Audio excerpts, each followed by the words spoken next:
explosion rocks Ibadan.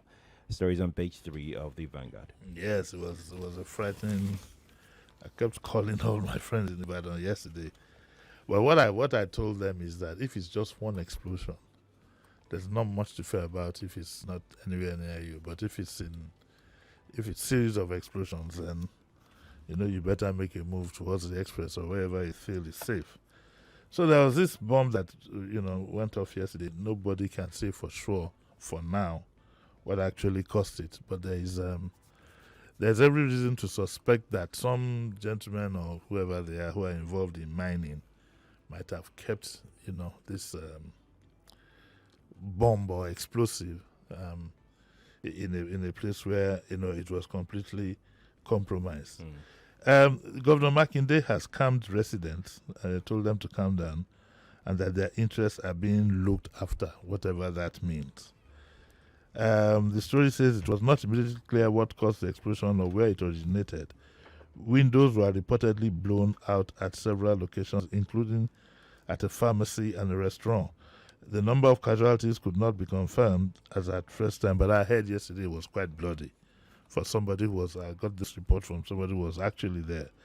Residents of Ologuneru, That's Ologuneru. Ologuneru, Owala, Ishokan, Ekeni, Eleyele, and parts of Akpote also felt the shaking. So the full story is in the Vanguard, and I'm not going to blame government for this kind of thing, to be honest with you, because government cannot be everywhere.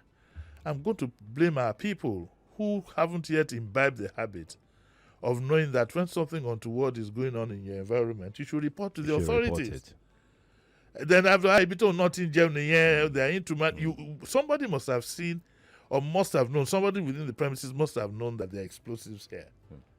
But we won't report. It's a bad habit that we have. I think part of it also, we have this sense of fear. Let it not be said that I was the one who spoiled so-and-so's business until things like this happen before we learn a lesson. We must imbibe the habit of being a brother's keeper and being your own keeper by reporting anything untoward that you see around you, no matter whose ox is God. I found that a very difficult thing to do in Nigeria.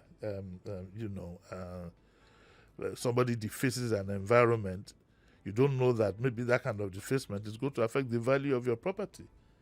We experienced this before in my neighborhood. Where I was staying, 24 flats was full of expatriates. People started defacing the neighborhood. And then everything just went down.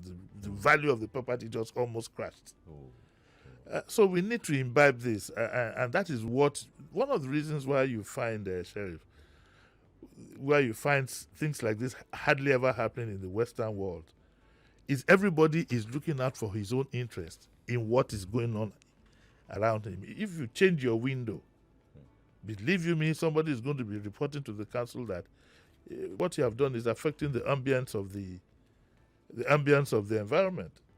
I remember the day, you won't believe this, Sheriff, one of my idle days in the UK, because the address of where I was built is on my birth certificate. So I took, don't even go and see it. I think it's in Fulham or so.